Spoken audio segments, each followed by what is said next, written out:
So for those on the wall, I just want to make sure you can see the slides because I'm a sort of visual learner teacher and I have a lot of images that relate to our discussion. So we decided to call the second lecture for this series, Reading Reality, Racial Literacy for the 21st Century. By show of hands, how many of you were able to come to the first lecture when we were in this room? Okay, so maybe even a little less than half. I'll have a little bit of review mixed in, but if anything seems like you don't know what I'm talking about, it's probably in reference to something from a previous week. You should feel free to ask. There are no dumb questions. So this series started in some ways with a tweet. There was things going on in the world, and I was just curious why we don't prioritize racial literacy in the way that we do technological literacy, financial literacy. So my 10th grader says to graduate from Princeton High School, he has to take a financial literacy class. Like you have to do it because it's seen as something that every citizen needs in order to navigate this world. Prioritize racial literacy in the same way, or other kinds of social literacies. And it really says something about how incredible this town is, this library, organizations like Not in Our Town, that they immediately grabbed onto that and created this space for us. So can we just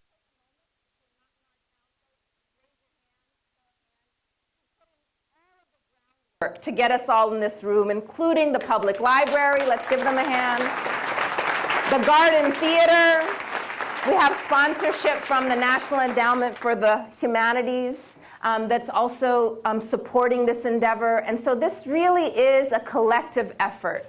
And it's really my honor to help facilitate some of the conversation today. When I think of reading reality, I don't mean only the outer reality, that is our social world, our institutions, our human relations, but I'm also talking about our inner reality.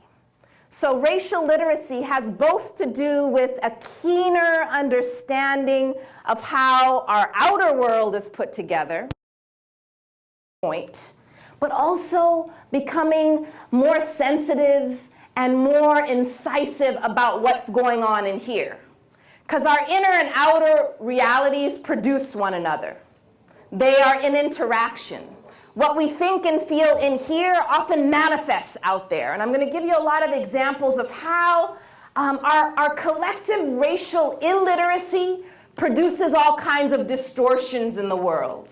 All right, so we're going to get to that. But first, I want us to know what we're talking about, inner and outer reality, not simply navigating our social world. Last time we were here, we started with comedian Chris Rock, who I think is one of the most incisive social theorists of our time.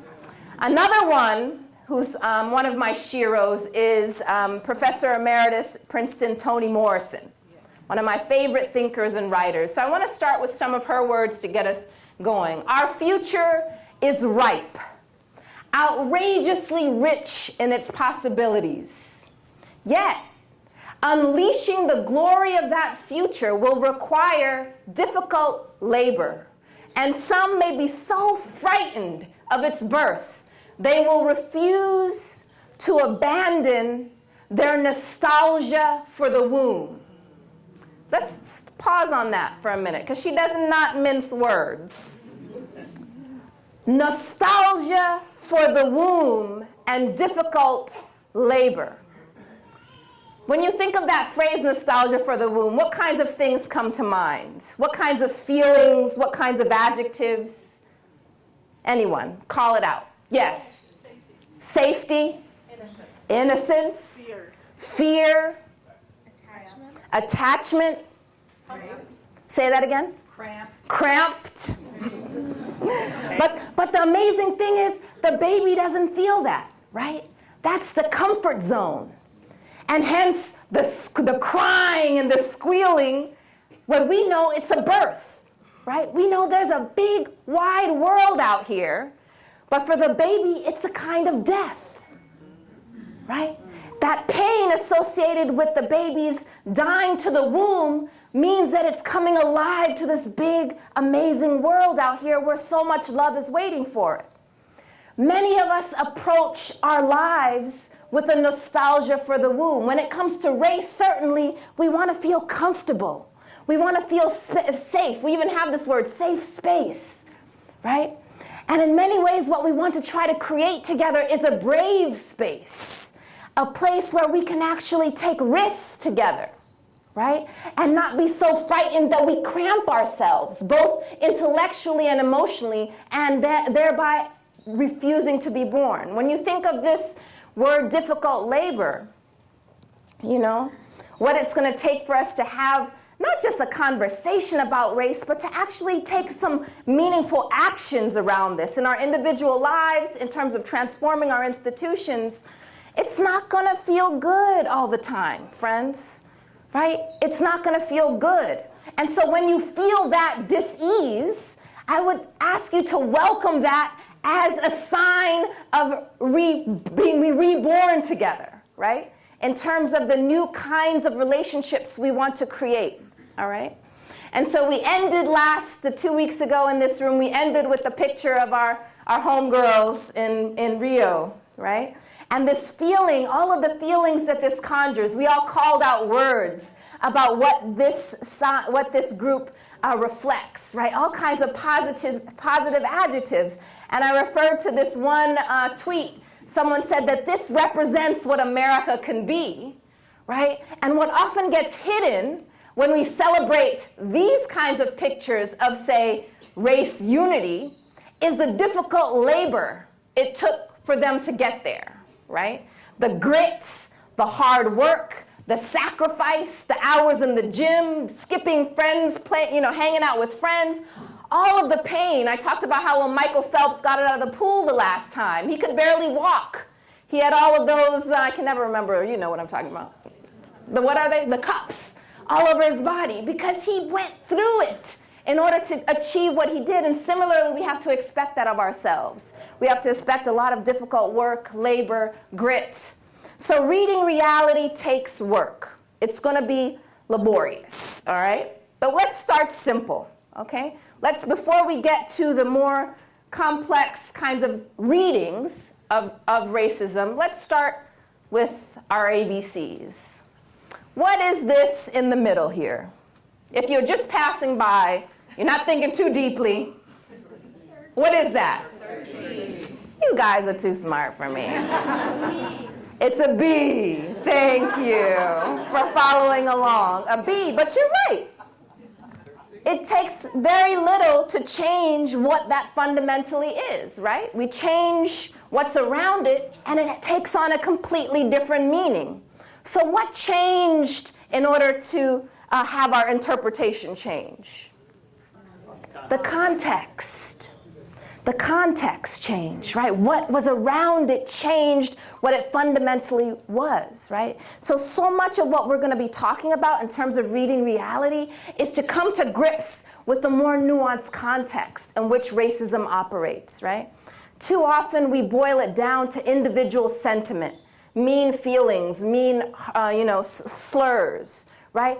The very, most simplistic reading of how and what racism is. And so what we want to do is develop a reading of the context, all right? Another quick example before we move into it, all right?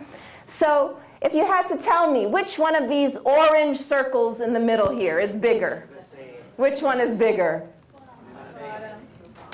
If you weren't being so deep and smart, what would you say?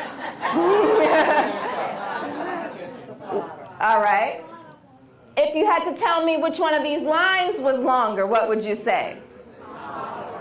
Okay. In fact, in both cases, they're the same, but what's around it changed. The context changed. Therefore, it changed our interpretation of what it was, right? Even in this case, it's very straightforward measurement. And so 2 weeks ago, we talked about 5 ways in which we routinely misdiagnose the context of racism. And I'm not going to go into it today. If you follow that link of the video, you can get a sense of what we covered. We also have some documents circulating both at the library and online. You can catch up on what these different fallacies refer to. But in short, they're more nuanced ways of understanding the context. So you don't mistake which is the bigger circle or the longer line, okay? So this is just to review. We also ended by complicating what we often think racism is by saying it's not simply individual ignorance, right? It's actually a way of knowing the world and one another. That doesn't mean it's a good way of knowing or it's an accurate way of knowing, but it is a distorted form of knowledge nonetheless. So much of what we have to do is actually unlearn things, right? Not simply fill blank slates, but unlearn things in order to be able to read accurately, okay? The second part of that definition that we ended with is understanding that racism is an ideology that's meant to justify inequality, right? So that it has this material grounding in which white supremacy in particular has been constructed to rationalize the monopolization of resources in this country. And those resources are not simply material resources, which they are and which we have to come to grips with and begin to address, but they are also symbolic resources. And by symbolic resources, I'm talking about honor and respect that we withhold from some groups and some people based on our reading of their race. All right? So in many ways, what we're talking about is the way that we, in all of us, learn to ration our empathy and our respect for other human beings.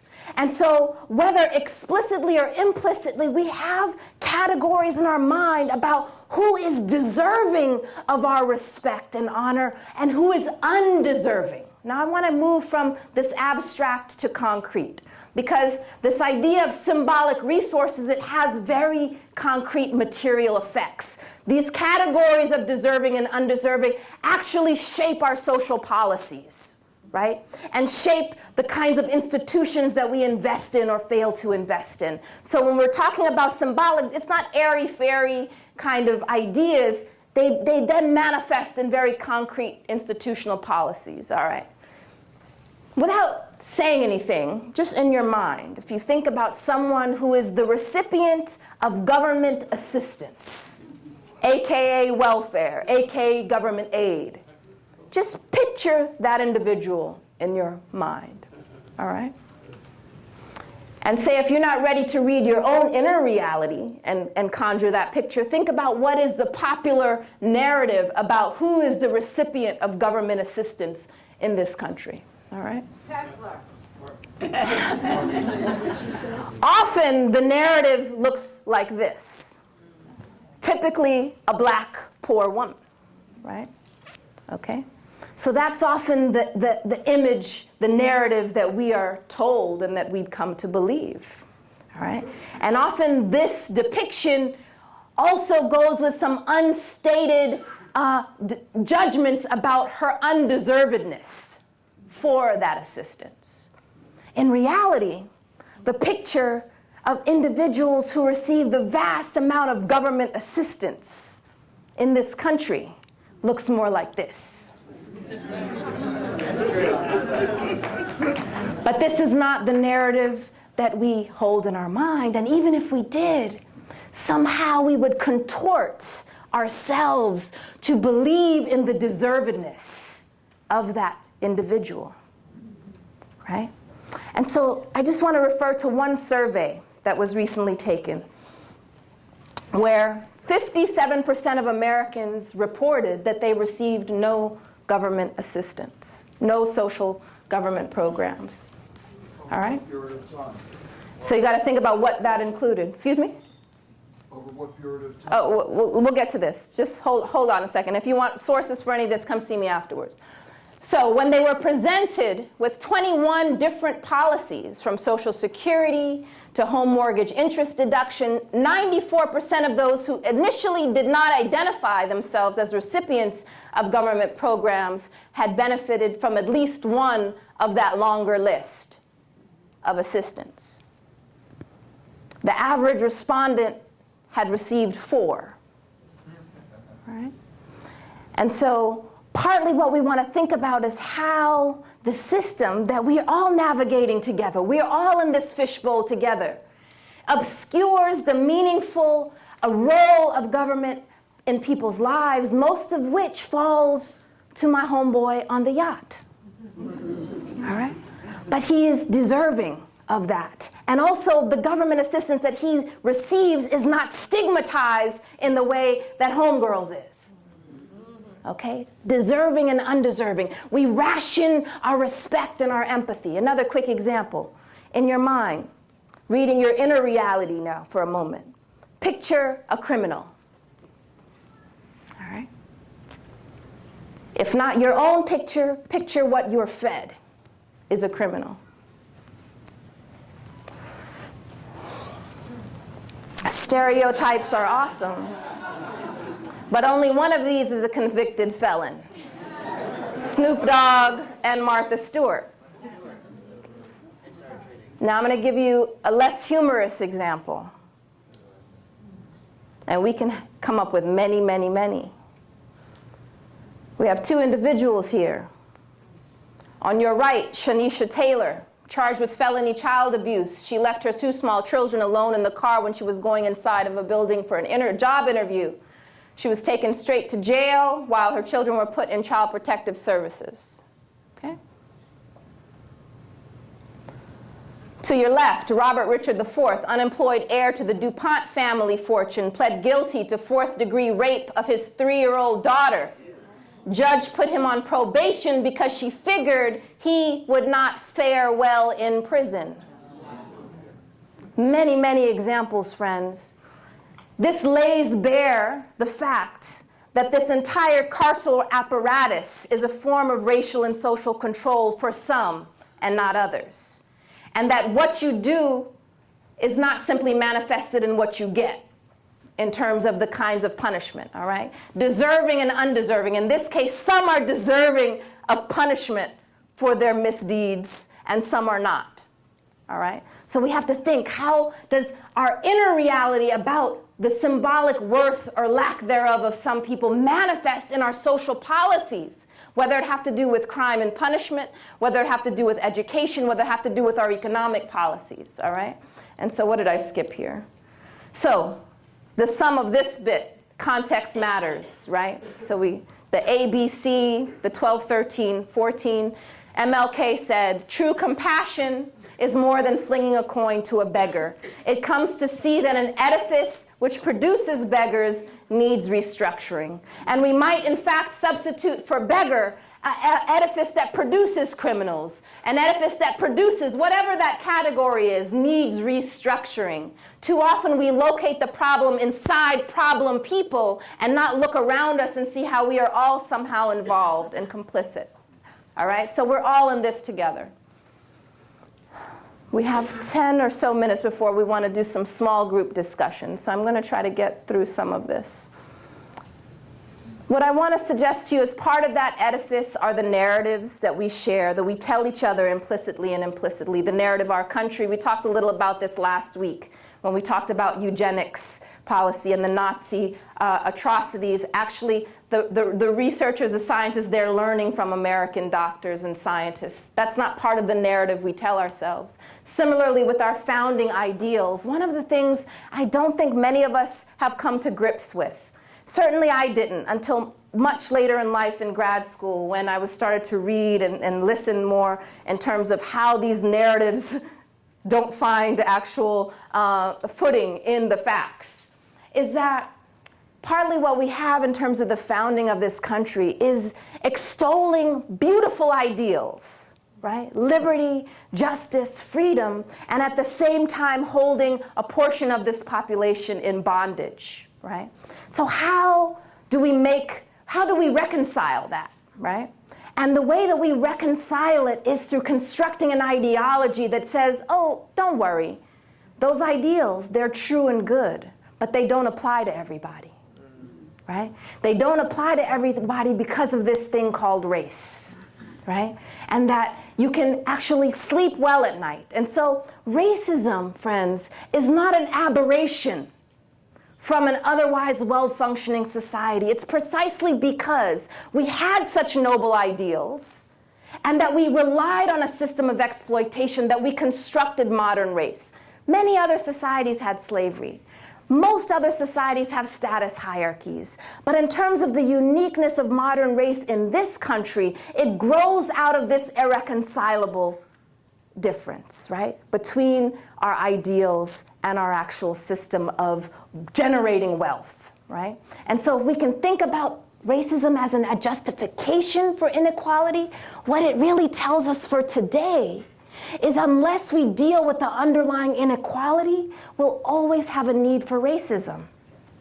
You can't just change minds without changing the outer reality in which that ideology is meant to justify. And we can talk a little bit more about this in just a bit. Okay, so this I'm going to kind of skip over. Partly what this is kind of showing is how we created white people. All right, it's challenging our naturalized understandings. I think we're going to get to it in another bit of this slide, but I'm running out of time for this portion. So this is just what I want you to understand is it took time to create what we now think of as common sense race, right? It took hundreds of laws.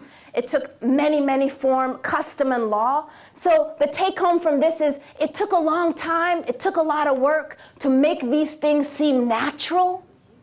So guess what? It's going to take a lot of work to undo it, right? It's not going to magically disappear. People worked so hard to engineer inequality. They worked so hard. Now think about it. If it was so natural for us to be divided and unequal, why do we need so many laws? Why do we need to keep reminding people, no, you go through the back, you go through the front, you sit over here, you sit over there. You can't shake hands, you can't have kids. If it was so natural and people would just do it anyway, why do you need so much intervention? It took a lot of engineering, right? And so we're going to have to put as much effort into undoing that as was put into doing it. It's not going to magically just wish it away, right? And have a little, race unity parade and then forget hundreds of laws, right? We have to put in the work. This is, again, around our theme of labor. My colleague Eddie Glaude has written a fantastic book in which he theorizes the value gap between black and white, because that founding of modern race that I mentioned really hinged on distinguishing black from white, right? That's why we spend so much time. It's not that we're ignoring all of the other groups, but the creation of modern race painstakingly tried to distinguish blackness from whiteness. So until we come to grips with that symbolic polarity, then none of the rest is really going to make sense, all right? The value gap is what he describes. And what I want you to sort of think about, which I can't fully delve into right now, but you can raise as a question perhaps later, is that the construction of black people as a homogeneous and inferior social grouping in this country is not simply just as another outsider, another immigrant group that needs to be assimilated. That on this ideological system, black people were fabricated, not just imagined to be, but in the law, constructed as antithetical to being American, as the anti-citizen, right? And so that's why it becomes such an important polarity to diagnose and understand how every other group, in some ways, depending on their proximity to black people, their proximity to white people, gain and lose status. That's why so many other white ethnics found it in their interest economically and symbolically to become white over time, right? And one of the key ways they did that is by distancing themselves from black people, all right? So I want to give you a more modern example. What does it mean to be anti-citizen, right? Why not just another group, right? In Miami, the police force in Miami used these images as target practice. Very recently, in the last year and a half. So they used these images. So tell me, to me this really epitomizes this idea of the anti-citizen, right? How can an institution that is supposed to uphold law and order, right, engage in this? And what is the more, I think, heartening upside of this story, and this is where we come in, friends. How do we respond in this situation? Is that the clergy throughout Miami spoke out and created a hashtag and then also part of a larger movement where they said, use me instead, and put their images, right? So in part, that's what we're trying to get at. That level of solidarity, right, is that they said, use me instead. Why are you choosing these young men, right, as your target practice, which then influences the kind of police work that you do and the kind of profiling and violence that you engage in, right? And so let's use their example, right, and think about how we want to respond in these situations. So when sociologists use a lot of jargon, one of the things we say is racism is systemic, right? What we're trying to say is it's not simply a feature of individual sentiment. It's not just what you feel and I feel. It's not just about our intentions to be something or not, right? So 2 weeks ago, we talked about post-intentional racism. Don't worry so much about what you intend or not. Look at the results of your actions. Look at how your actions and the actions of institutions support or undercut the racism of institutions, okay? Just an example, racism as systemic, because this kind of folds into my more recent research on algorithmic discrimination. Because when I say racism is systemic, I don't just mean in the laws, which it is, in our customs and our norms, which it is, but I'm also talking about computer systems, okay? Just a quick example, and there are many, many, many. Google 3 black teenagers. And what you will find, but now you'll find stories about this, but what you would find a few months ago is that 3 black teenagers would turn up mugshots, and 3 white teenagers would turn up these Gap images, I don't know, like commercial images, right? Reproducing ideas of black criminality and white guilt. But the algorithms weren't coming up with this out of thin air. Machine learning says that they're learning from our searches. They're learning from the stereotypes that we all engage in. So it's an interesting reflection back at us. The computers are saying, damn, y'all racist. And that way, I really think it becomes like a mirror to us. It mirrors back at us what our assumptions and stereotypes are, right? So this is just to say, let's think beyond simple sentiment. Let's think about how it becomes coded into our systems. Our computer systems, our educational system, our economic system, because if we can figure out how those social codes are operating, we can actually embed new values, new forms of respect and honor, and value back into those systems, right? We have to diagnose it correctly in order to intervene. Okay, I'm actually going to pause here. We might get back to this. What I was going to do is break down a definition of race that I use with my students to point out the 4 different parts of it, okay? That it's not simply something that you have and I have. I know that checking the census boxes every few years makes us think that we all just have a race and we carry it around with us and it's unchanging and it's very natural. But I wanted to denaturalize it for you, all right? And maybe I'll just run through it very quick. It's so hard for me as a teacher to skip this. Okay, 2 minutes, and then we're going to break into groups. Okay. Race is a symbolic category. It's based on phenotype and ancestry. It varies according to social and historical context. But all of that, engineering and construction, becomes naturalized, right? We misrecognize it as a biological fact, and we looked at that last week with the film. And so very quickly, I want to give you just the idea, symbolic category through law. For most of this country's history, American was white, right? The race of our population was conflated with our citizenship, okay? And this happened, so I have images here of all of these white ethnics, right, coming to this country, different languages, religions, different everything, right? But over time, through the symbolic construction of whiteness, was homogenized as one thing. And it just didn't happen, you know, out of convenience. It was in order to monopolize resources for this population. So it became in your best interest to become whiter and whiter and lose your ethnicness, your ethnicity, right?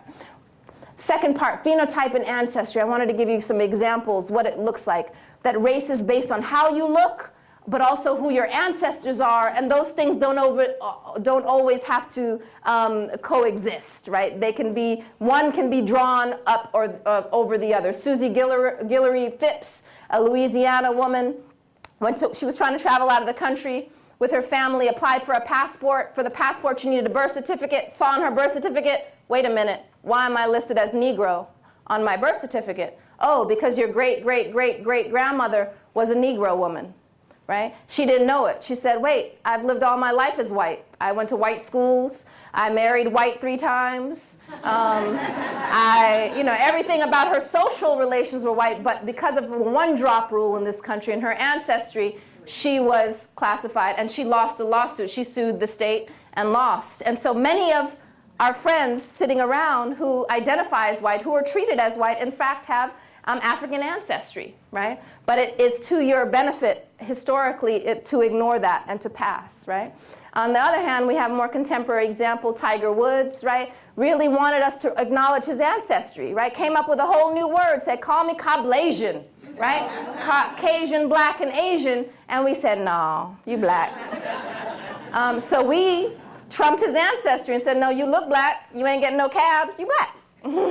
And so this is the examples on one hand, phenotype or ancestry, right? It's not consistent. And when we try to look for consistency with the way race operates, we become very frustrated because it morphs, it changes to suit various aims. So social and historical contexts. These are just census boxes to show you over time the categories change. What we counted changed, right? Depending on the time, right? And so I'm not going to break these down, but just to know that depending on when you were born, you may be a different race in this country, right? Or different status. Similarly, where you go today, you will be classified differently. And so I have some census examples from Brazil, from South Africa. You can compare them to the US and see how, it really does emerge in particular contexts to rationalize particular forms of economic and social domination, exploitation.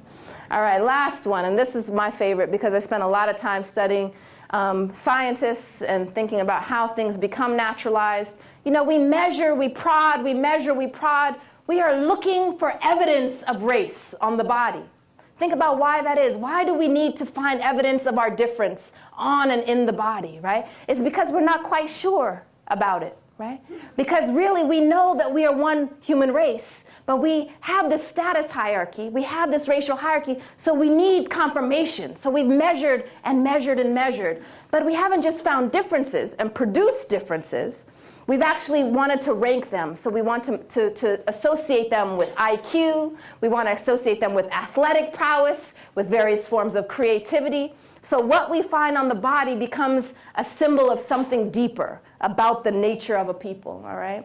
And I'm going to skip this example. It's a medical example.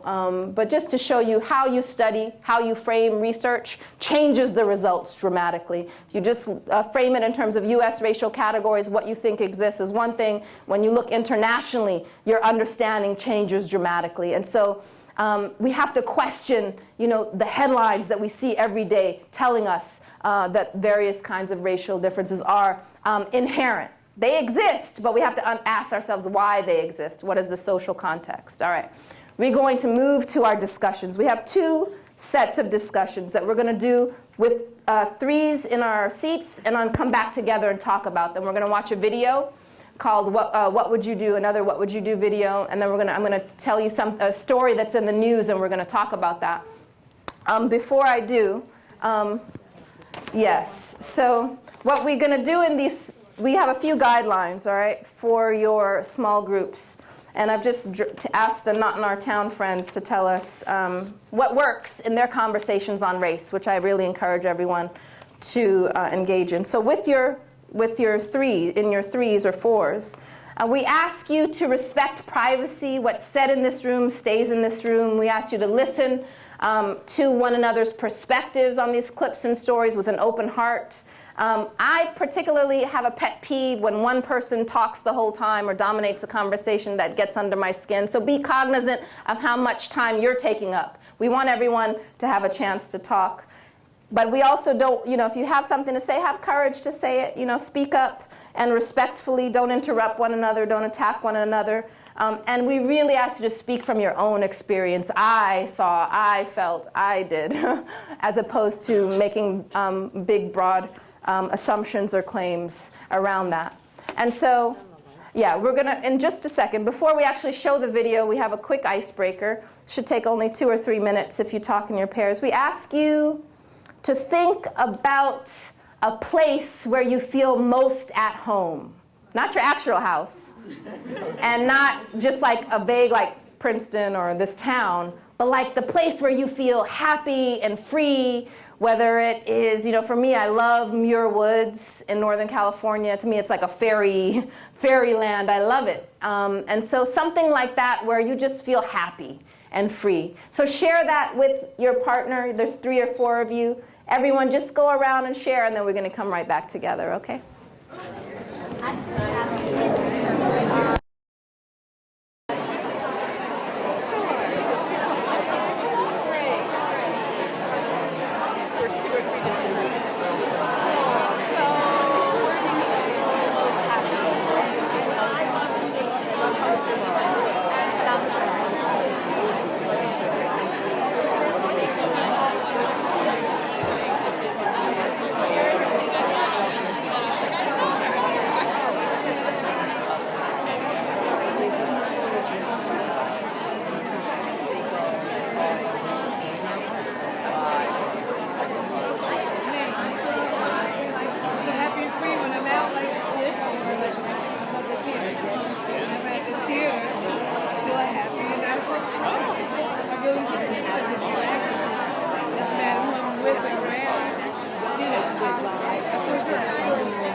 Basically, a love affair between the guy escaping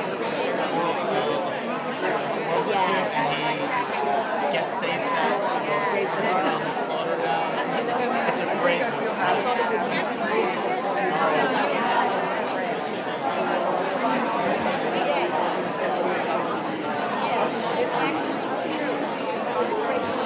One more minute. I love being outside as well. I was thinking that, but I wanted to go inside.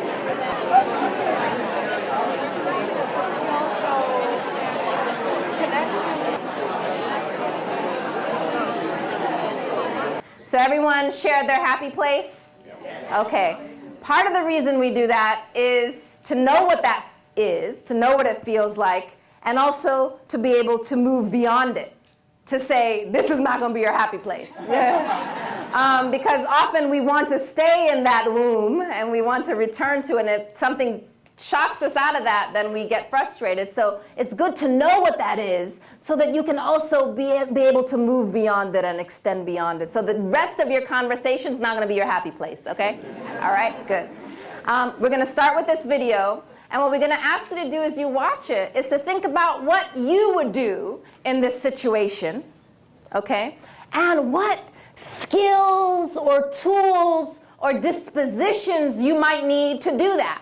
All right? So to know how you might react or what you hoped to do, but what do you need in your life, in your toolkit to be able to do that? And as you watch, perhaps just make a note of what kinds of tools or skills might come in handy in this situation.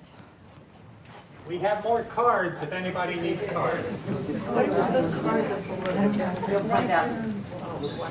What do you get when you see something wrong taking place? Let's take another look at what happens when our innocent bystanders reach the boiling point. Deep in the heart of Texas, at this little roadside bakery, bigotry is being served with a coffee and beverage. Sir, I have a question. No, ma'am. We don't serve Muslims here. I'm sorry? This is America. We're at war with your people. I don't know what you think I am. I'm just trying to get an apple. Well, you're a terrorist is what you are. So, excuse me? You gotta take your business elsewhere. We don't serve your kind here. The other customers at this bakery near Waco seem to hear everything, but they barely look at the Muslim woman, even when the language is tough to take. Get back on the camel and go back wherever you came from. Sir, I'm an American. I was born and raised No, in you're this not. country. Americans don't wear towels on their head. Muslim Americans say these are words they hear all the time in all parts of the country. But here at the bakery, what the customers don't know is that this Muslim woman and the man behind the counter are actors. The bakery is working with us, all part of a primetime hidden camera experiment on prejudice and patriotism. Please take your business elsewhere. Am I asking too much? When no one even tries to help her, she makes a direct appeal. Sir, would you not order me an apple strudel? That's why I'm here. I can give you the money. I have no That's not a problem. problem with me. Please no, sir. I'm not gonna let you Hard out. dog. But when he gives her the cold shoulder, she finally just leaves. You could have helped her out. You could have spoken up. Why not? Me speak up for her? Well, if he tried to do some harm to her or something, then I would have. But why not try to set him straight? I really think that a person that owns his own business should be able to say who they sell to. She's not American. Others seem to agree with our actor as to who's an American and who's not. Is it all based on the way we look? I'm an American citizen. I just would like an apple strudel, please. Well, I'm sorry. Then why don't you dress like an American? You're This so is for American. religious purposes, sir, and I don't think you have any right to say anything. So I'm religious. I don't wear, Halloween costumes around. I mean, am I wrong here, sir? Not me. I run my business the way I want to run. That's right. Don't come in here with that shoes and shirt on. This customer is adamant that the man behind the counter is doing the right thing. I'm ready for you. But the fact is, it's against the law to deny service to someone based on their race or religion. My name is John Quinones, and I'm with ABC News. What did you think of what you heard here? I didn't hear anything racist. You told her you wouldn't serve her, Well, he can say he wouldn't serve you if you come in here barefooted without a shirt on. but she wasn't barefoot or without a shirt on. Well, she wasn't dressed right. What do you mean? If I was running the place, I'd do the same thing. You wouldn't let Muslims shop at your store? I sure wouldn't. We never expected customers to be so candid.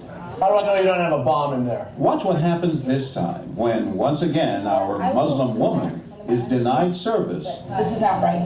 and again leaves. I mean, we reserve the right to not serve. That's right. Certain counters. That's right. That's, I appreciate seeing that. I think that's the first time I've ever seen that. He not only commends the man behind the counter for his discriminatory behavior, but he gives him the thumbs up, not once, but twice, Good job. All right. as he leaves. Can I talk to us out for a second?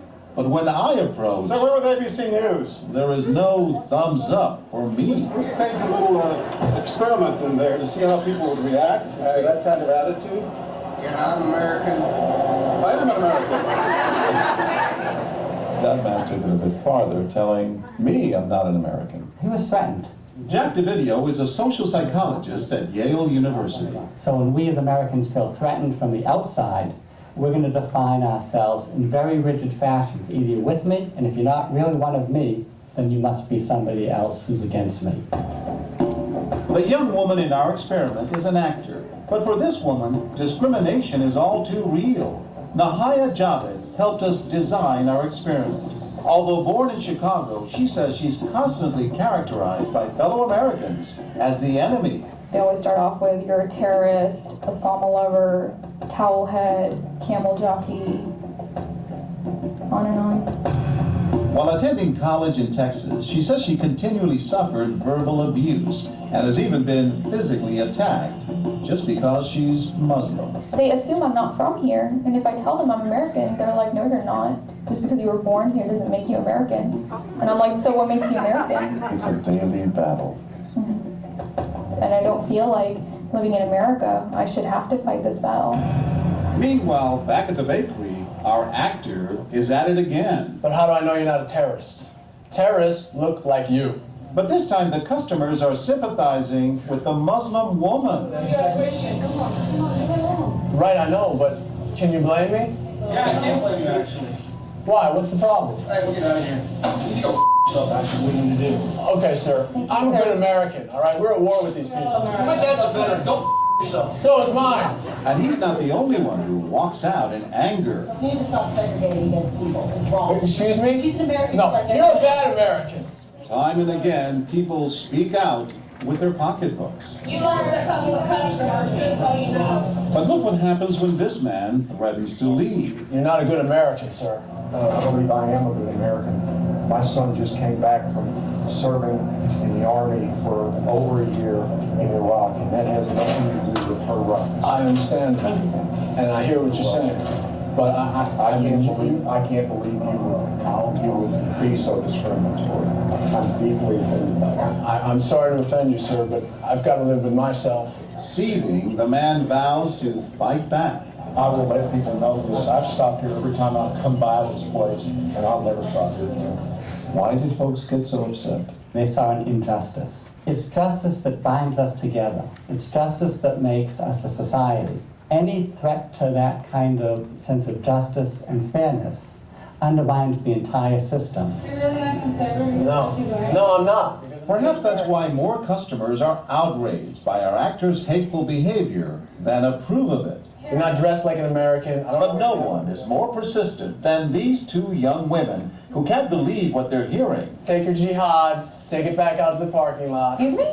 I mean, I gotta protect my customers, okay? You're really offensive and disgusting. Well, I'm sorry, I'm just trying to protect Thank you you. here. Thank because you. you You're don't know what's sick. going on. Like that doesn't mean anything. This is a How do you know? culture. You are These people so are trying to ignorant. kill Americans. It's disgusting. It is my culture. So you're ready to serve me, but you're not ready to serve her. You're obviously dressed like an American. Big deal. She's Muslim. And unlike the others, they don't just leave in anger. They stand their ground. So you're going to regulate what people wear? Yes, because I Are believe you the the degree of... manager? No, I'm not the manager. Can I speak to your manager? I'm John Quinones, the latest news. It's only when we catch up with our heroines that they finally let their guards down. I'm with my friend who's, Muslim, and it's, I've just seen how people treat them differently. And it really hurts me. You're sick. Just watching them stand up for what they believe in touches Professor Dividio. In a way, they defended America. And I was impressed by that, because they wanted this to be a just society, a just place, a just bakery. I'm John Quinones. And remember this man whose son served in Iraq? He's also moved to tears. Every person deserves to be treated with respect and dignity, no matter in every situation, no matter how they're dressed. Never have we seen reactions so polarized, from a thumbs up for prejudice to an emphatic thumbs down. Two different Americans, both convinced they're patriotic. At the end of the day, 13 people stood up for the Muslim woman, while 6 sided with the clerk. But the majority of the bystanders, 22, did or said absolutely nothing. That's what's most frightening to Muslims like Nahaya, who was watching our experiment. In fact, so frightening that they often avoid going out by themselves. It's really sad because I'm old enough to be able to do things by myself. I shouldn't need a chaperone all the time. But that one time that I'm alone and something bad might happen, I'd rather be safe than sorry. I am Nahaya. It's no wonder this young woman was so moved by the people who came forward to protect a stranger who just happens to be Muslim. Thank you so much for what you did, and I wish more people would do these type of things, and it would make my life a lot easier. I'll go with you. All right.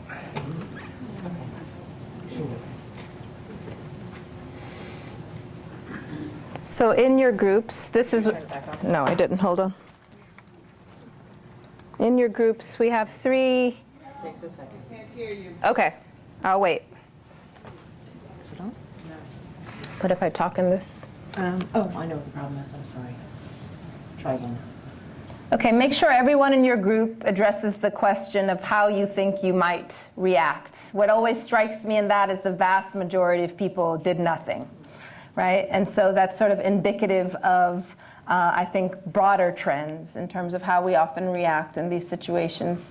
And then I want you to ask yourself what tools, what skills, disposition you might need to respond in the way you think you would hope to. And then if you have time, kind of extra credit for your group, is think about more subtle versions of what we saw, right? That's staged reality TV. You know, they have to make it, put it in our face. But what are the more subtle versions of this kind of Islamophobia and discrimination that we might observe or have observed in our everyday lives? And so I'm going to give you about 7 to 8 minutes to start this conversation, and then we're going to talk about it all together.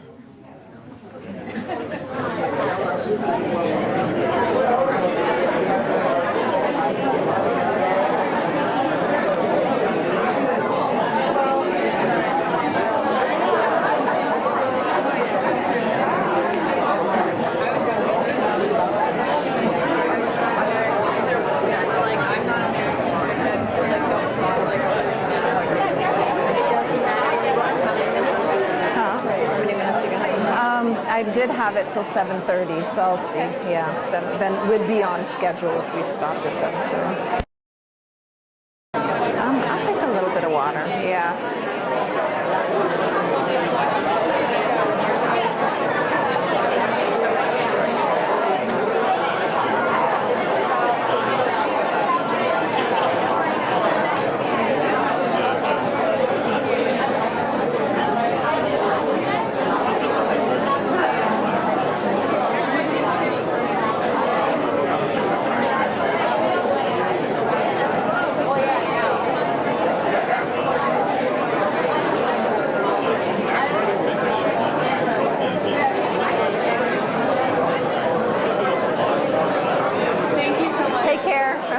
Take care.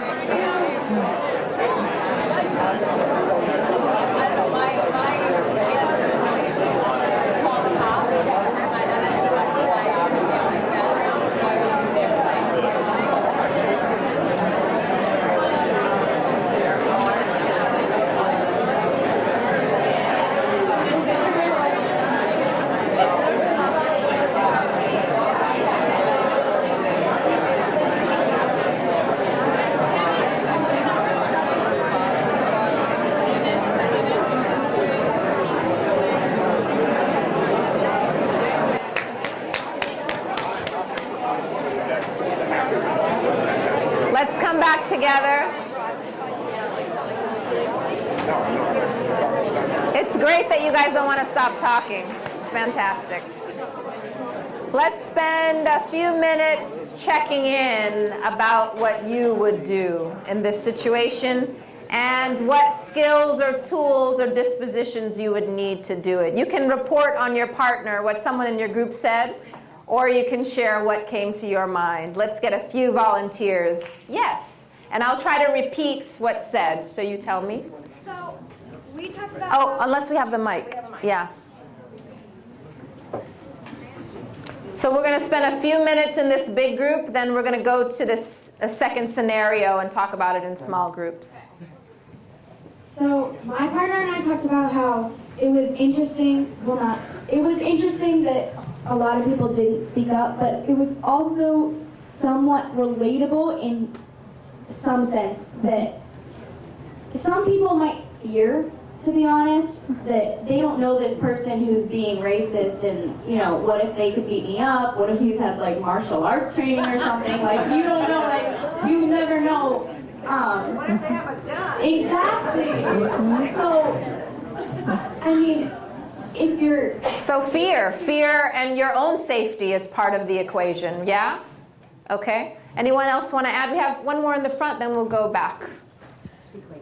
Going along with fear, I think some bystanders were also fearful that maybe they didn't know the laws or didn't know policies, and were afraid if they spoke up they could be wrong too as well, and didn't want to look dumb or stupid or anything.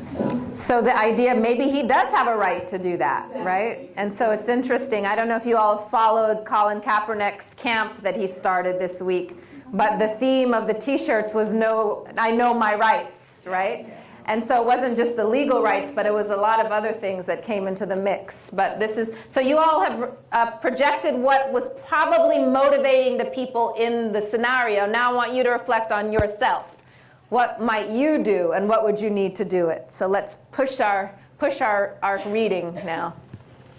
One of my colleagues said that she knew herself well enough to know that she would not confront the store owner, but she would stand with the woman who was being abused and protect her and offer to take her out for a cup of coffee. Very practical. Let's see, let's get someone in the very back. Oh, you got one, okay. And then also the hand right here, yeah. So there were a few people here on this corner. Oh, please go ahead, in the back. Three of us felt that we would have all said something, but we felt that it would really take, the three of us felt that we would have all said something, but we did feel that it would take conviction and courage to do so, because as the young lady in front said, you never know how things can escalate particularly the way our society is today. Thank you. So I hope you wrote down, that's the kind of stuff for the note cards. We're building this toolkit. I would point out, in even just the responses we've got so far, you could think about two broad categories of tools or skills that we need, not just in this situation, but in many other and even subtler kinds of scenarios. We need knowledge, right? So the idea that you don't know what the rights are, what should happen, but you need courage as well. So there are many things we could think about would go under the knowledge kinds of skills, the courage, more emotional, conviction kinds of skills, and we want to grow even more specific on what those types of things would be as we build our toolkit together.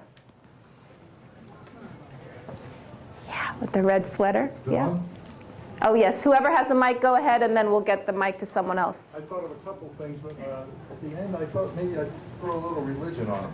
Can you turn towards your mic? Have it like this. But my guess is that he and probably most of the customers in there were Christian. That's just my guess, in Texas.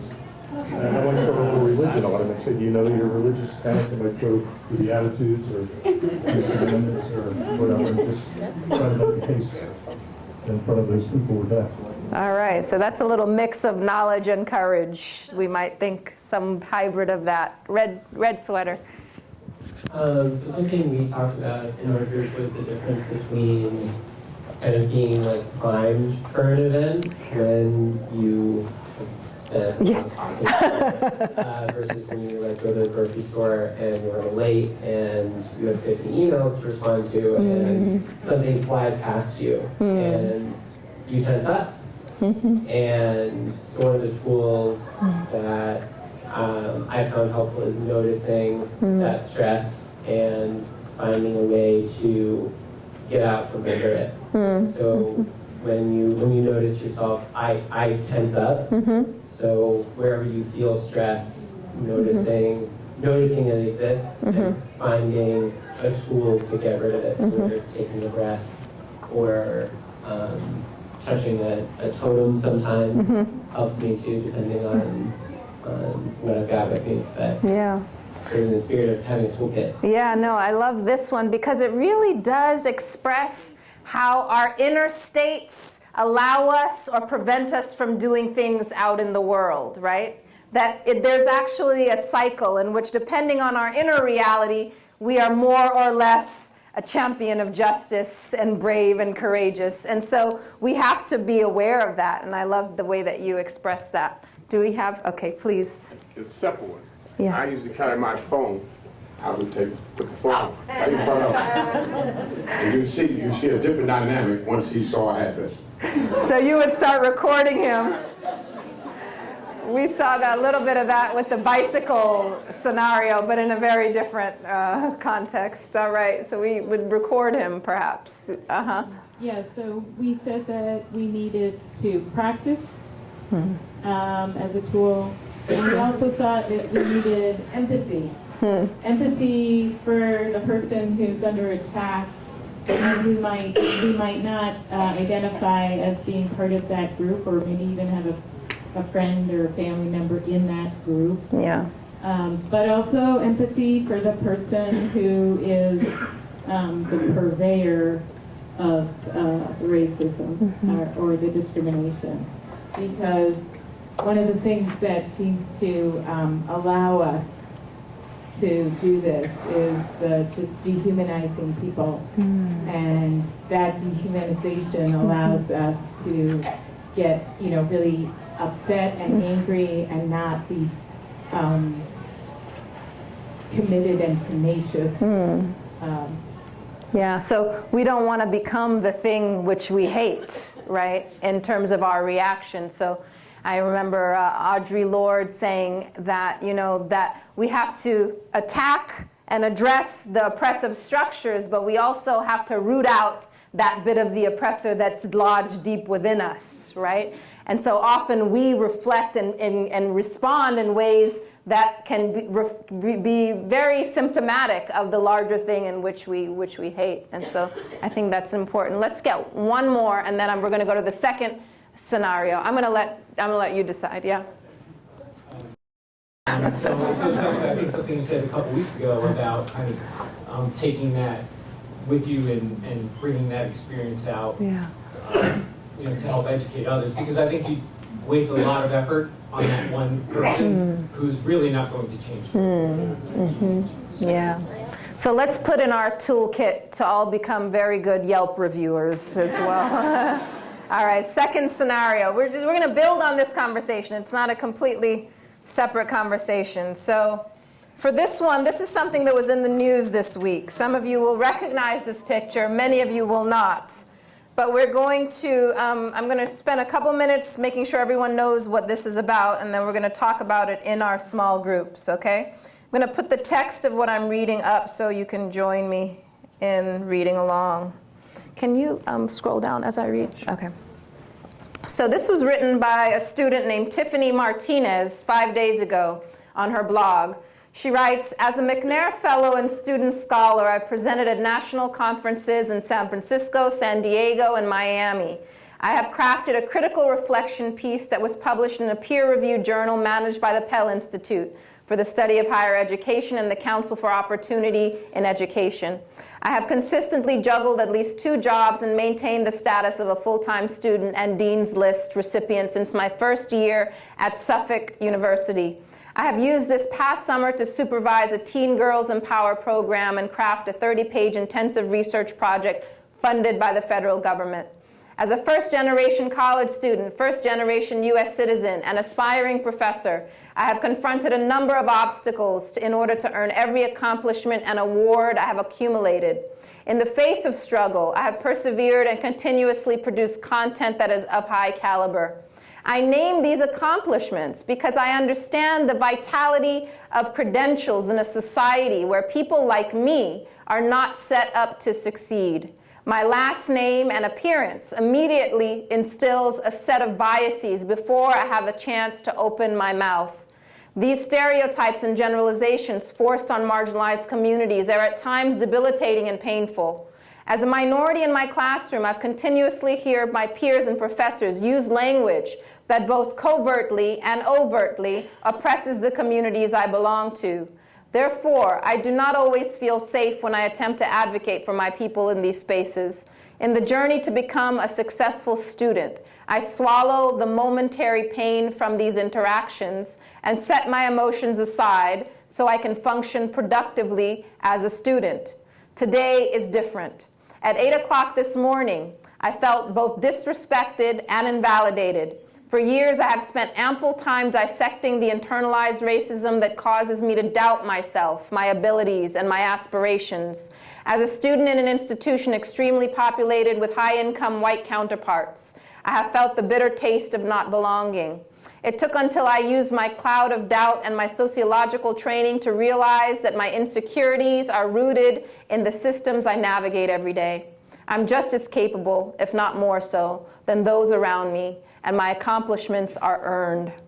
This morning, my professor handed me back a paper, a literature review, in front of my entire class and exclaimed, "This is not your language."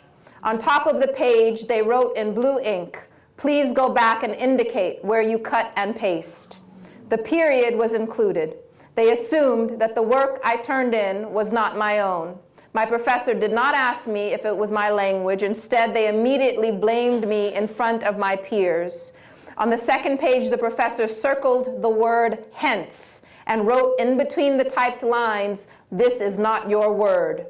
The word not was underlined twice. My professor assumed someone like me would never use language like that. As I stood in front of the class while a professor challenged my intelligence, I could just imagine them reading my paper in their home thinking, could someone like her write something like this? In this interaction, my undergrad career was both challenged and critiqued. It's worth repeating how my professor assumed I could not use the word hence, a simple transitory word that connected 2 relating statements. The professor assumed I could not produce quality research. The professor read a few pages that reflected my comprehension of complex sociological theories and terms and invalidated it all. Their blue pen was the catalyst that opened an ocean of self-doubt that I worked so hard to destroy. In front of my peers, I was criticized by a person who had the academic position I aimed to acquire.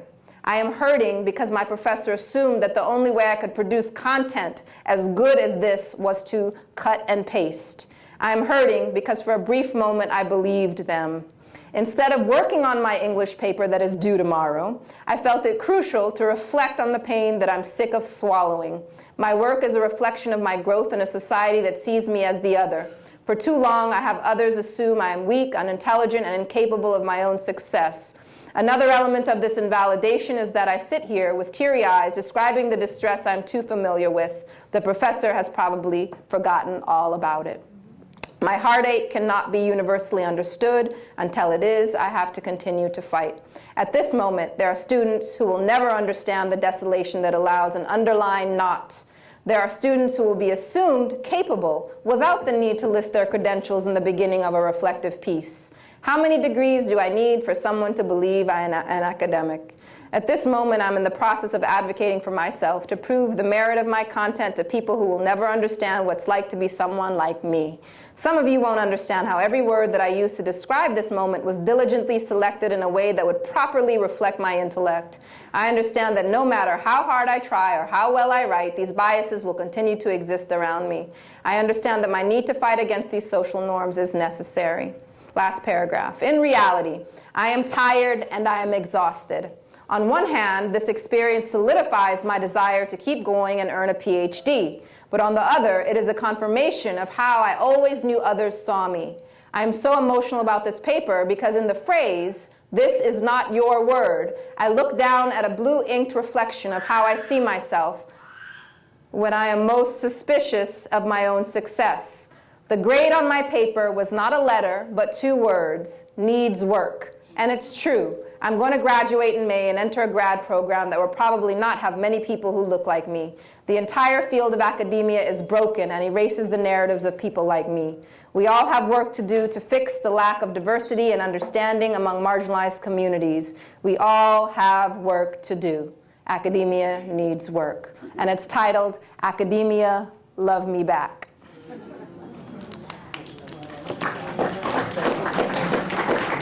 So in this scenario, we would like you to, once again, talk with your group about how you would respond. But you're going to think about this on 3 levels. For a couple minutes, you're going to all talk about how you might respond to Tiffany as a good friend of hers, what that would be like. You're going to also then transition to thinking about what you would do if you were her academic advisor and this happened. Lastly, you're going to think about what you would do as the college dean if you became aware of this story. So we're going to spend a few minutes in transition between each of these. I'll try to clap or something to let you know you should go on to the next. And then in each of these cases, what would you need to be able to respond in the way that you think this situation is due? And for that, write down those qualities, those skills, those tools on the note card and hand it to the people, all the volunteers who have their name tags, and they're going to collect it, and we're going to bring it up front and type it up on the board, so write legibly on those note cards, okay? If you want more note cards, please raise your hand and we'll bring some to you. All right, so now you're spending a couple minutes as her friend. How would you respond?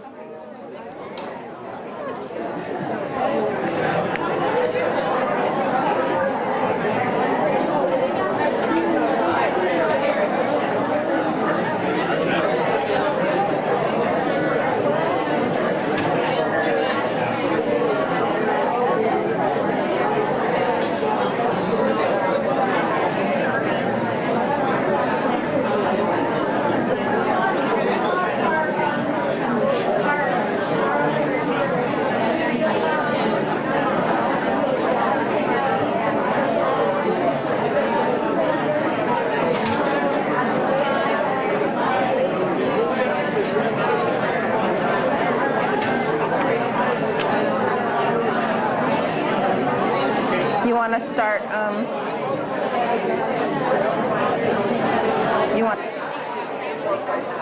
So we're going to spend a few minutes debriefing. We're going to spend a few minutes debriefing the Academia Love Me Back blog, and then we're going to move into the toolkit. Many of you have been handing in all kinds of fantastic ideas on your note cards, and we're going to discuss that together. So as Tiffany's friend, how might you react? What would you do? Who wants to get us started? Who has a mic going around? Can we get in the second row and then the first row here? You have a mic for me? Okay. Oh, right here, I'll take it. Okay. All right, here you go. Well, the first thing that we said is don't invalidate her. Don't say just be sensitive, be too sensitive, but to really listen and not to dismiss her pain and acknowledge what a great student she is and how far she's come, and not to dismiss her pain, and to remind her how far she'd come and how hard she worked, and that as a friend I know you and I know that you work hard and you're an excellent student, and that this is wrong. Basically, this is wrong. The teacher was wrong. And you right in the front row, right here, and then we'll. Oh, okay. Go ahead, and then she said it too. Yeah, she said okay, all right. Thank you. As a friend, I would tell her not to accept unacceptable behavior and encourage her to take action. She's already made the situation extremely public, so it's going to be impossible for this professor to slide away, and he's publicly and really humiliated her in front of her peers. And then, according to the advisor has helped her find a good attorney. We'll get to the advisor. From this professor. All right. So we're going to, thank you. We'll go a couple more for the friend, and then we'll move to the advisor. Yes. So I think the two steps were... Hold on one second. Okay, well, we thought that what was important was understanding the institution and what the lines would be of addressing this issue, who you talk to, what the recourse would be. Is it early in the semester? Can you change to a different class? Just understanding the context that the situation happened in. Okay. I think the first two speakers got it. The first is a trust and empathy and a good listening and helping the person get grounded. And without too much delay, maybe no more than 24 hours, taking it to the next level, because I'm assuming a friend is someone who doesn't know the system, doesn't know what was just said, and you have to go to the person who does. Okay. And be with that person so that you can go through all the steps. Okay. So accompany them. It's not a one-time empathizing, it's being by her side. So faculty advisor. Next step, what would you do as her faculty advisor, who's not the professor involved? She comes to your office hours. I want to share what our group, because I really resonated with me, mediate the conflict. I thought, oh, that's good, because as a faculty advisor, I had written, validate the person, encourage them, try to like prop them up.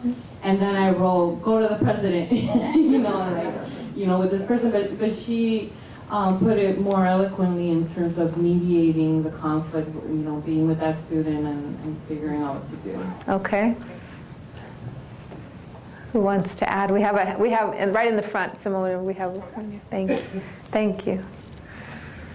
And then maybe we'll take one more in the back about the faculty advisor, then move to the dean. Of course, I would empathize with her, but I would encourage her strongly to make an appointment with the professor and address him directly. She seems bright enough to be able to speak openly with him, and the reason I would take it on myself, I would encourage her to take it on herself, is because she will continually meet people like this, and she won't always be in a situation where there's a boss or an advisor. So I would suggest she try to handle it first. If she wants her advisor to be there, that's fine, before it goes to the college dean. Okay. So let's get that one hand right in the back, yeah, right there, and then we'll move to the college dean. So I think it's just completely unacceptable that they would dismiss her in such a way. She can't control her background of her ethnicity or race, because that's just what she's born into. What she can control is her literacy and education, partially, because that's the way that she makes that's the way she makes a living off of the cards she's dealt. So, and she's clearly put in the amount of work required to get as far as she has. So it's completely unacceptable that the professor would deny her her ultimate goal based on such a baseless reason such as race, ethnicity, and she definitely needs to take that to and tell her professor that. Okay, so as her professor, you would validate her in that way, and perhaps. Yes, definitely. Okay. Those principles. Okay, college dean. The college dean is reading about it for the first time online. She has just received a letter signed by 300 faculty from around the country in support of Tiffany, which is correct. Now what do you do? The least enviable position. Yes, please, go ahead. Okay, so in my, And you can, if you feel comfortable, you can stand up so the people in the back, it's up to you. in my opinion, as the college dean, I think I would address the situation because, first of all, it's not right to doubt the student because I have been in the same position where my teacher thought I plagiarized something and it made me really think as a student, like, did I do something that wrong? And like, kind of like questioning my intelligence. Totally. And it's just, it's something that kind of like makes you think, like, is this something, well, it's like basically in society, they judge us by the way, like, they think that we look or how we act or like the level of intelligence that we own, I guess. For the college dean, you know, I mean, one thing is to address this episode, right? But what we hear is that it's so much more widespread. Most of it never makes a flashy headline. So in part, I think what we want to think about institutionally is what can you do before and after the flashy headline? What do you need to do institutionally to change the culture of academia? What can you do as opposed to just addressing each headline that comes up, right? So let's push our conversation that way. Yes, please. Okay, I think that I could be better as a faculty. Yes, yes. But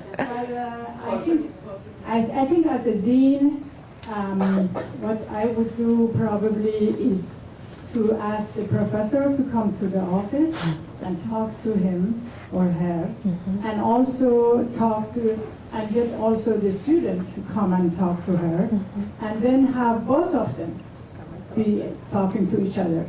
I think that way they both can understand what issues are better, and then the dean also can resolve the situation because hopefully he knows the professor and he knows the environment, so he can decide better that way. Thank you. And as we hear from the last remaining hands, I think we have time maybe just for those four, is to ask yourself, right, reading your own inner reality, is it only that it happened publicly in front of the other students? Or is there something about the underlying assumption itself, whether it happened behind closed doors, right? So ask yourself, is it the staging of it, or is it the underlying assumption that we should also be addressing, right? Whether or not it ever took place in front of others, right? So let's think about that together. I think that it's a good learning opportunity because I think that if I were the college dean, I would look at the culture of my school environment and I would take an opportunity to think about what kind of training do I need to do for existing faculty so that things like this would not happen. You can also think about, do I have the right faculty representation? Do we need more diversity in our faculty, and should we be making more of an effort to provide faculty members that could be great role models for a student like this and really understand her situation? So that's what I want. Thank you. Please. Professor, assuming that I am a progressive dean, I would think of it in two ways. First, of course, I have to consider what my position is at the university. It depends on the institution. So what type of dean am I? And secondly, well, let me deal with that. I would probably call the professor first, and let's assume that I'm on the student side. So if I'm on the student side, Dean of Life, I know I have absolutely no power on the faculty side. But the power I do have is that she started something, and I call the professor. I don't ask the professor to come to me. I will go to the professor. But the first thing I tell the professor is we have a problem. I'd like to solve that problem. So we need to talk. That's on one side. On the second side, just to be quick, I also consider the student. And I have to explain to the student how the university works, how the university system works, so that she understands that it's not her fault, and how academia works. And I would say to her, look, there's some things I can't do for you, but you have 400 students, friends here. You need to start to organize. Sit in the president's office? Talk to other students who have taken this class and had similar problems, and use this as an example. And you deal with that. And then I'll talk to the professor. Thank you. And we'll get it solved. Thank you. And we're going to hear, as we hear the last two reflections on the part of the dean, I want to point your attention to some of the, we consolidated what many of you wrote, and we didn't get everything on here, but we're going to now talk about this after these two comments to see what our toolkit is starting to shape up as with respect to all these kinds of interventions that we hope to be making together. So maybe two more. I think we have two more. Yeah, please. One of the things that I would be concerned with as the dean is what kind of systems exist in my institution for students to feel comfortable reporting these kinds of things that happen with professors. That would be really important, I think, for the entire institution. And that hasn't come up in the conversations that we're having. But it's like you can report any kind of other abuse. You should be able to have an easy and good system, comfortable for the student to report it. And so that's a kind of institutional change that would affect much more than just this case, right? So we want to think about change that's not episodic, that's not only reactive to situations when they make a splashy headline, but that are there that can be of use well beyond it, right? And so let's think, we have a perhaps last comment on this. Yes, please. I'm the dean. You are the dean. So the first thing I'm going to do is I'm going to ask the professor to bring me a couple of papers that he or she has graded. And I'm going to check across the board, how does she comment? If I see a pattern, because let there be no mistake about it, that paper, there is a problem, even if it's the only one. I'm just looking for the evidence to justify how I'm going to get rid of her. Because it's one thing for the kids to understand the system. They understand it. I want them to disrupt it, to change it. That teacher and that student are not equal victims. We don't need to give them equal say. The teacher is the person in the position of higher authority, and she had a duty, and she failed that student. The question is, how many other students did she fail that way? So has this happened before? And the It happens every day. professors have been discharged. But I don't know if they've been discharged, but the question is, should they be discharged? Yes. Thank you. All right. Let's go march down the street, y'all. All right. So in our last remaining 12 minutes, we want to zoom the lens from these two cases. We started with Islamophobia in the cafe. We started with stereotyping in the classroom. And we want to zoom out. We want to zoom out and think about what tools we need across the board. And so you all have started to come up with some of those with your note cards. Take a look at what other people have said. Shirley, that's you. Take a look and see what you've come up with. How might you add to this? If these are one of yours, do you want to take a minute to elaborate why you think it's important? We have a few minutes to wrestle with this working toolkit. It's not the end of things, right?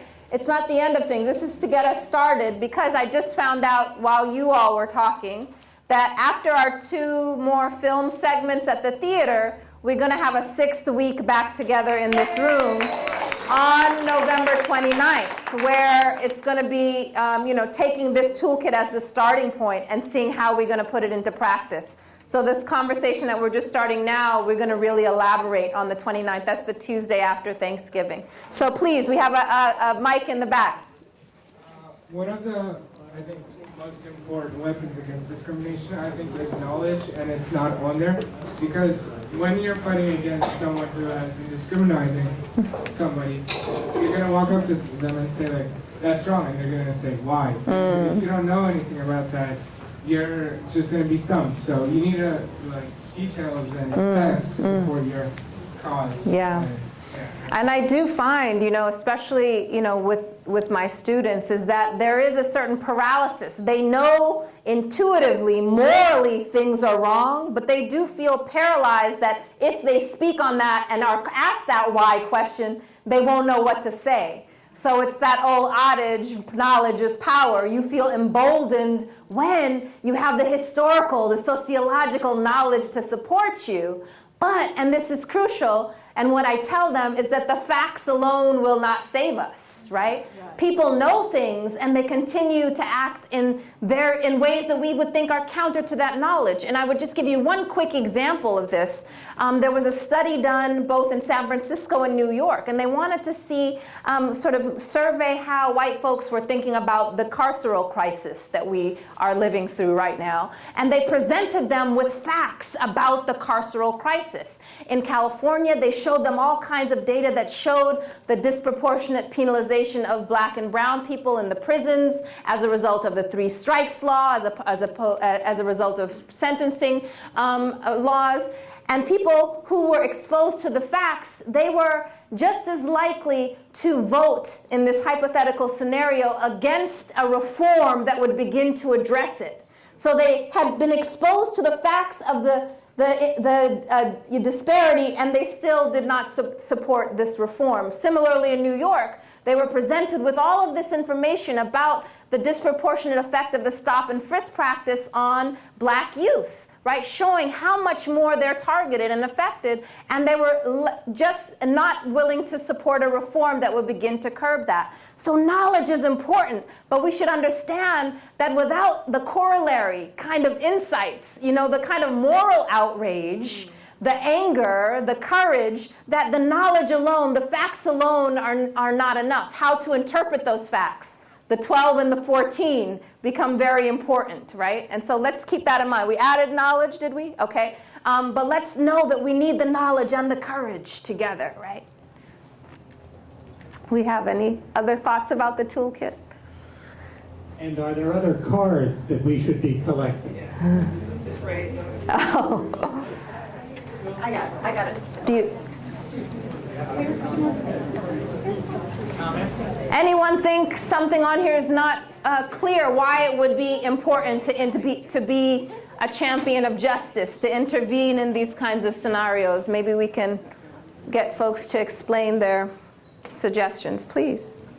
Oh, right here in the front. Okay. Yes, please, go ahead. Yes. Yeah.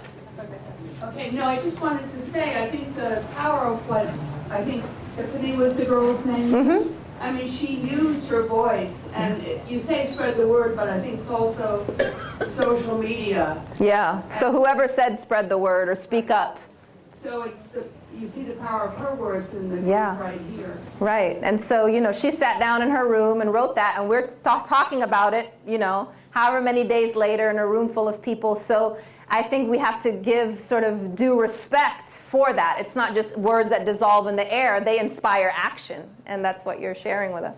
I really appreciated what this other speaker said about that person should be gone, professor should be gone. But then we have up here this humanizing both parties. And when I considered it, I thought, I had a similar experience in college, but it wasn't, that they were impugning my intelligence. I wanted more out of the course. I made a comment on the evaluation, and of course the professor was like, they use this for tenure, and it worked out okay, but I'm thinking, without a context, like, was the administration really pushing on them to clamp down on plagiarism? Does that professor understand what a McNair scholar is and what they had to achieve in order to get that honor? There needs to be a little context, because I heard something on the radio the other day that was a discussion between, black and white kind of discussion, and the white person was saying, I understand that my ideas are stupid, that I have stupid ideas, but I don't know they're stupid. So until I realize they're stupid, they have to come out of my mouth, and I have to hear it, and then I have to be told that's stupid because blah, blah, blah, before I understand that it's stupid. So somewhere along the line, that professor has to have that moment of self-reflection and education where they say, oh my God. And so one of the things we might distinguish is that stupidity having space in our interpersonal relationships, one-on-one. But as soon as we include the element of power in it, then we have to hold people who are exercising power to a higher standard. But this is not simply on individual professors to do. Institutionally, in the same way that I have to go through rigorous training to deal with sexual assault, right? I have to do it every year. There's an expectation. I have to know how to address it and have a certain basic level of knowledge. That same thing is not required of me when it comes to race.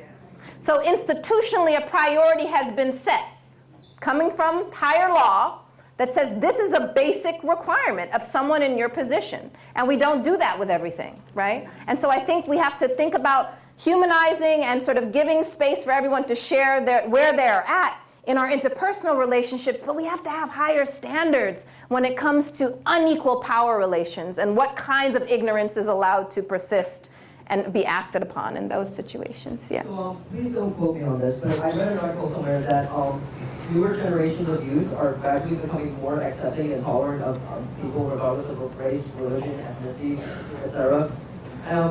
That's also great, but we also just talking about it and just accepting each other and talking nicer to each other isn't just going to solve the problem, because there's still at that core of the seeds of socioeconomic and racial inequality that will cause racism to persist throughout our history. So that's why I'm going to just encourage anyone who's, I guess within that 35 or younger groups, or if you have time between your 9-to-5 job or any classes that you have, to just go out and actually do something about it, physical work, anything, because it's not because talking about it isn't. You have to define talking and Thank you for that.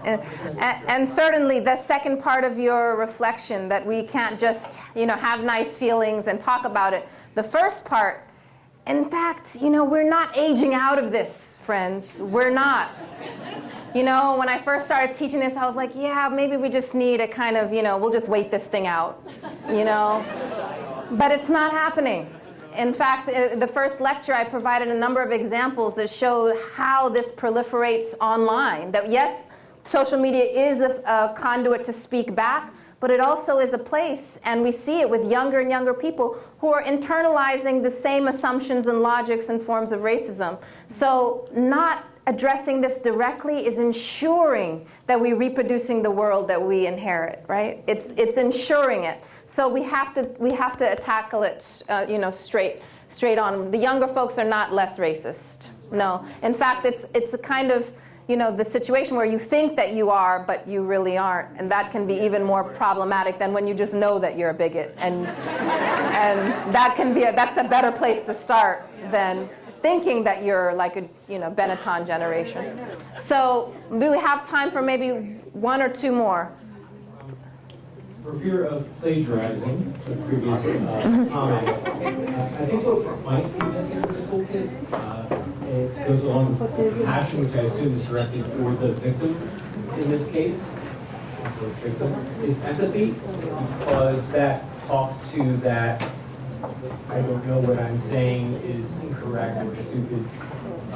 So from the other side of that coin is having empathy that that person may not understand that their behavior is in somehow discriminatory against me, or they just don't understand where they're coming from. Does that make sense? But I liked the correction. The point was that in an interpersonal relationship, okay, but when that person is in a position of power, they ought to know better. And if they don't, the university is responsible.